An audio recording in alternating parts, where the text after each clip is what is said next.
ফসলের মাঠে আসছি। দেখতে যতটা সুন্দর লাগছে, পরিবেশটা এত সহজ না। কারণ হচ্ছে প্রচণ্ড গরম, ঘেমে একদম চোখের ভিতরে ঘাম চলে আসছে, এরকম অবস্থা। গেঞ্জি ভিজে গেছে। আকাশে মেঘ খুব সুন্দর, সাদা, তুলতুলে, তুলার মতো। কিন্তু এই মেঘ দেখে আমার জয় গোস্বামীর একটা কবিতার কথা মনে পড়ে গেল।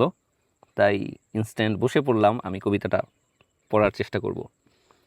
কবিতাটির নাম হচ্ছে মেঘবালিকার জন্য রূপকথা। আমি যখন ছোট ছিলাম, খেলতে যেতেম মেঘের দলে।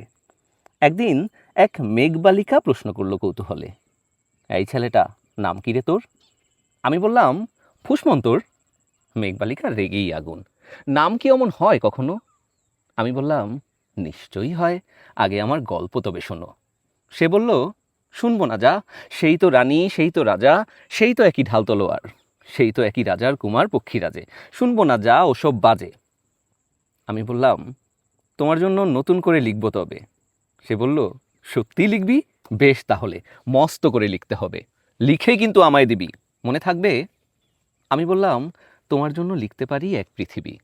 লিখতে লিখতে লেখা যখন সবেমাত্র ২-৪ পাতা, হঠাৎ তখন ভূত চাপলো আমার মাথায়। ছুটতে ছুটতে চলে গেলাম ছেলেবেলার সেই মেঘেদের মাঠে। গিয়ে দেখি, চেনা মুখ তো একটিও নেই এ তল্লাটে। এরই মধ্যে একজনকে মনে হলো, ওরই মধ্যে অন্যরকম। গিয়ে জিজ্ঞেস করলাম, তুমি কি সেই মেঘবালিকা, তুমি কি সেই? সে বলল, মনে তো নেই, আমারও সব মনে তো নেই। আমি বললাম, তুমি আমায় লেখার কথা বলেছিলে। সে বলল, সঙ্গে আছে, ভাসিয়ে দাও গায়ের ঝিলে। আর হ্যাঁ, শোনো, এখন আমি আর মেঘ নই, এখন সবাই বৃষ্টি বলে ডাকে আমায়।